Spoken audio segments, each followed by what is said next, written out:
Paano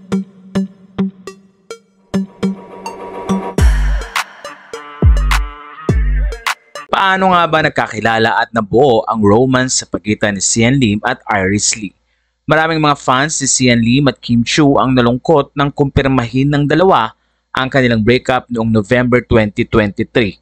Kaya naman tila marami din ang nagulat dahil mukhang mabilis ang recovery ni Sian Lim sa 12 years na relasyon niya kay Kim Chiu.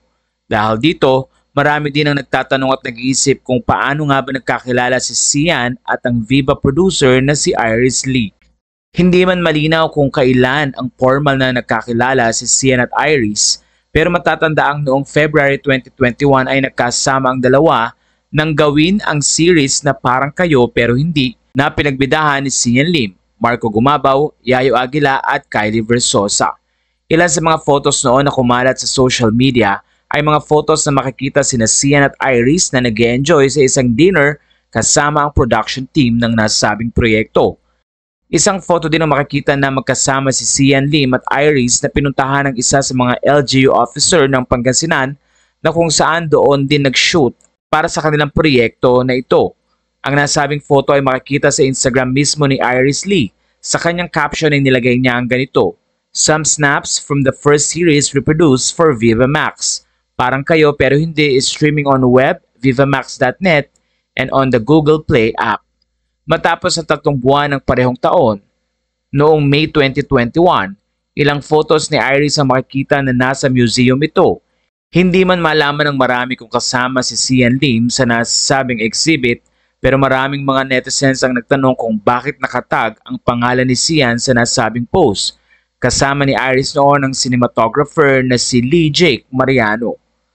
Taong 2023 naman nang maging producer si Sian Lim sa isang fantasy comedy movie na Hello Universe. Ang nasabing movie ay pinagbidahan ni Jano Gibbs.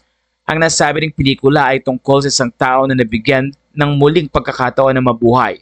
Nakasama ni Jano Gibbs sina Benji Paras, Anjo Eliana at Maui Taylor. Na-release ang nasabing pelikula noong January 2023. Sa isang post ay nagpasalamat si Iris dahil isang linggong #1 sa Netflix ang nasabing pelikula. Doon ay nagpasalamat din si Iris kay Sian na siyang naging direktor ng nasabing movie. Congratulations to everyone. Thank you, Miss Iris, for the trust and willpower of bringing everyone together. Salamat for the hard work you put in this project. To more films, let's go. Nag-comment naman si Iris at sinabi ang ganito: "Sian Lim, grateful to have worked with you guys on this at Jano Gibbs." Pagdating naman ng October 2023, ay lumabas na ang issue ng hiwalayan sa pagitan ni Kim Chiu at Sian Lim. Sa isang press conference ng teleserye ni Kim Chiu na Linlang na ginanap noong October 31, 2023, nilinaw ni Kim na walang katotohanan ng balitang hiwalay na sila ni Sian. Ayon kay Kim, "Okay naman po kami ni C, mapanlin lang ang showbiz pero maayos naman, masaya naman po." Pero makalipas ang 1 buwan, noong November 2023, ay tinuldukan na nga ni Sian at Kim ang kanilang mahigit 1 dekadang relasyon. Hindi man nagbigay ng detalye kung bakit sila naghiwalay, kapwa naman nag-post sa kanilang social media pages sina Kim at Sian para ipaalam sa lahat ang kanilang paghihiwalay. Dahil dito, sobrang nalungkot ang mga netizens at fans ng dalawa. Ilang mga pahayag din ang lumabas at sinabing walang third party na involved sa kanilang breakup. Narito ang nilalaman ng post ni Kim sa Instagram 2 araw bago ang Pasko ng 2023. End of a love story.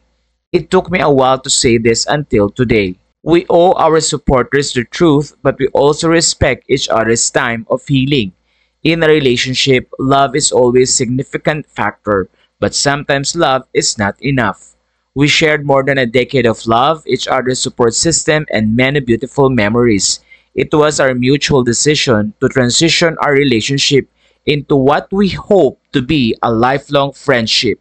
We thank all our followers for their love and support, but now we ask you to appreciate our honesty and give us the privacy we need as we begin new chapters of our lives. To all our supporters, maraming salamat for all the love and understanding. Lastly, to C, thank you for the almost 12 years of beautiful memories together one can never imagine. You will always have a place in my heart. Thank you for showing me what love is. As we close this chapter, I ask for everyone's kindness and respect. I hope this clears everything as we all move forward with our lives. Bumuhos naman ang pagsuporta ng kanyang mga kaibigan kay Kim Chiu taong 2024 bago pa man ang Valentine's Day at ilang buwan matapos ang breakup. Marami ang nagulat nang makita ang ilan sa mga photos na magkasama na si Sian Lim at Iris Lee sa isang driving school. Isang group photo ang makikita na binahagi ng Watanabe Riding Development sa Facebook noong February 13, 2024. Makikitang nakaakbay si Sian kay Iris. Kasama din sa nasabing grupo ay ang singer na si J.K. Labajo at ang Miss Universe Philippines 2024 candidate na si Dia Mate.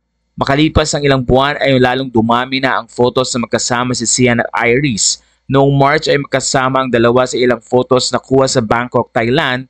Dito na rin lalong uminit ang balitang mukhang may relasyon na ang dalawa. Pero ilan din ang nagsabing magkasama ang dalawa sa Thailand para sa isang proyekto. Sa isang interview ay inamin naman ni Sian na nasa dating stage na sila ng producer na si Iris Lee.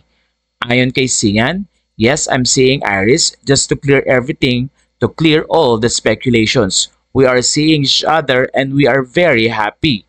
I am ready to talk about it. It's just all over the place and I think ang dami ng dagdag, ang dami ng bawas." Naglabas naman kami ni Kim ng statement to clarify things. "Of course, we have so much respect for our supporters and yung na-build namin over the course of 12 years. But things in life happen. The unexpected happens and we broke up. It just pains me na maraming hearsay, maraming dagdag bawas sa kwento. Iris is a talented filmmaker. She's my producer and she's also my creative partner."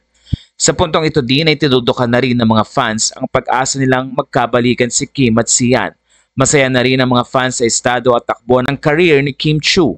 Samantala, si Iris ay kilala bilang isa sa mga producers ng Viva Communications Incorporated at ilang mga proyekto na kanyang ginawa ay ang Birthday noong 2016, Deleter noong 2022 at Hello Universe noong 2023 na kung saan ay nakasama niya si Sian bilang direktor. Nilinaw din ni Sian na hindi third party si Iris sa hiwalayan nila ni Kim Chiu.